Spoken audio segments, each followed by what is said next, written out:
It looks good in the college apps is a phrase students and teachers use alike, but it's the antithesis of what we should be striving for in education. High school should not be about impressing colleges, and college should not be about impressing employers. But increasingly, the focus on GPAs and test scores have forced us to sacrifice the luxuries prior generations enjoyed.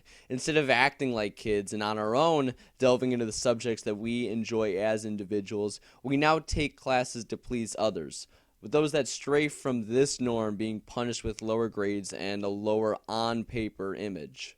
In Honors English last year, we were asked an innocent enough question: would we take Honors English or any advanced class for that matter if we did not get a grade boost? And every single person, including myself, said, yeah, of course we would take the class. But I sensed, no, I knew everyone was lying because I was as well. I only took honors classes because I was told that that's what I needed for colleges. My freshman year, for example, I wanted to take Earth Space, but because it was unfairly called an inferior class to honors bio, I took honors bio instead for the grade boost.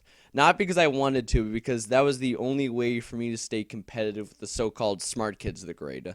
But how does, for example, learning the reproduction of a leaf really make you smarter? The answer is it doesn't. And that right there is the problem. Elite schools, Brown, Yale, Stanford, they look at your grades in these classes as the benchmark of your academic ability. And that's not right. Indeed, with this system, students lose their natural tenacity to try new things, speak their mind, to be who they really are out of fear that if they make a mistake, it will hurt their prospects down the road.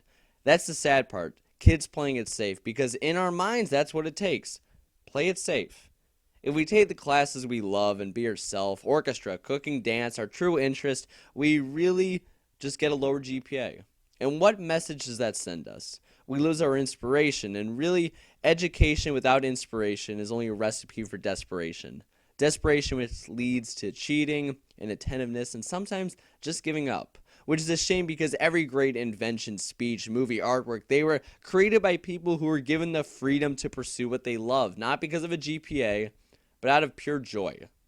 But there's hope. Kind of. To counteract this clearly serious problem, some schools have begun to take a holistic view of your achievements. But from this, we get into the same cycle of it looks good in the college apps, this time with extracurricular activities, so we're back to square one. And the reason is because students currently do anything from sports, clubs, and even charity, not because they always have high ethics, but because they want to build their resume. And this isn't true for everyone, but even in activities such as Students to Students, which many of us are in, the number one reason by far students join isn't to help the student body, but to help themselves, to look good on an application. But you must remember, where you get into college won't define you, and where you get a job won't handcuff your very existence. Instead, you should focus on activities and subjects you genuinely enjoy, not worrying about whether or not you get a grade boost in the process. Everyone loves earning an A, but what matters is not the level of the class you got it in, but your enjoyment of the class you earned it in. Do what you love, not what the colleges and employers love. Now, change as a whole is undoubtedly difficult, and if grades are all you care about in life, then great, have a ball. But if you want to take the classes you love and the activities you love, then do it. Don't worry about getting an impressive GPA, doing a sport or job you hate, or worse, say things in correct seminars just to boost your participation grade. Don't play it safe. Do it for yourself, not the colleges. To quote Oscar Wilde, education is an admirable thing, but is well to remember from time to time that nothing that is worth knowing can be taught.